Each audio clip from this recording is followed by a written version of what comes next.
আশুরা রোজার ফজিলত জানবো আমরা তিরমিজি শরীফের 752 নম্বর হাদিস থেকে। মন দিয়ে শুনেন হাদিসটা, তিরমিজি শরীফের 752 নম্বর হাদিস। এই হাদিসের বর্ণনাকারী আবু কাতাদা রাদিয়াল্লাহু তাআলা আনহু।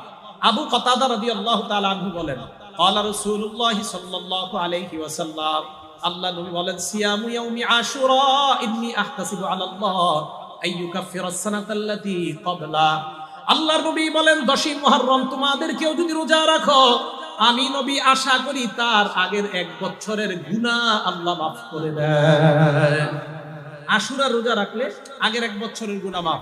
এবার আপনাদের মধ্যে সাধারণ জনগণের মধ্যে একজন বলেন তো, কোন রোজা রাখলে আগের 1 বছরের গুনাহ মাফ হয় আর পরের 1 বছরের গুনাহ মাফ হয়? আলেম ছাড়া অন্যরা বলেন, দেখি কি পারে বলেন।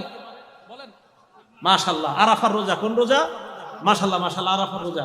আরাফার রোজা রাখলে নবীজি সাল্লাল্লাহু আলাইহি সাল্লাম বলেন, আইয়ুকাফিরাস সানাতাল্লাতী ক্বাবলা ওয়াল্লাতী বা'দা।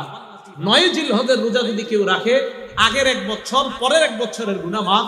আর 10ই মুহররমের রোজা যদি কেউ রাখে, আগের 1 বছরের গুনাহ মাফ।